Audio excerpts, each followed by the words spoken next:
புதுச்சேரி மாநிலம் ஏனாம் பிராந்திய சிறையிலிருந்து தப்பிச் சென்ற விசாரணை கைதியை ஆந்திர மாநிலம் காக்கிநாடா ரயில் நிலையத்தில் போலீசார் கைது செய்தனர்.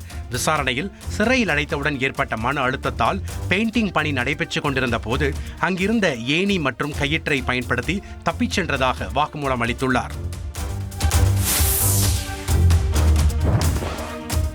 மேற்கு வங்கத்திலிருந்து கன்னியாகுமரி வரை CISF வீரர்கள் மேற்கொள்ளும் சைக்கிள் பேரணிக்கு வாழ்த்து தெரிவித்துள்ள நடிகர் ரஜினிகாந்த் பொதுமக்களும் இதற்கு ஆதரவு வழங்க வேண்டும் என வேண்டுகோள் விடுத்துள்ளார்.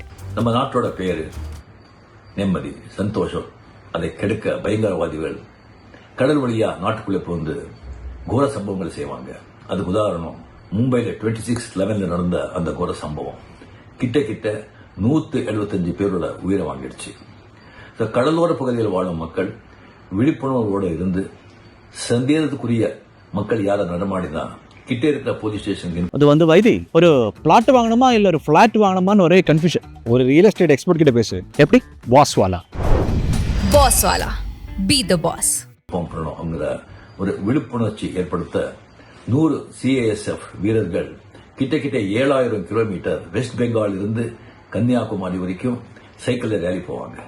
அவங்க ஏரியா வரும்போது அவங்கள வரவேற்று முடிஞ்சா அவங்க கூட கொஞ்சம் தூரம் போய் அவங்களை உற்சாகப்படுத்துங்க.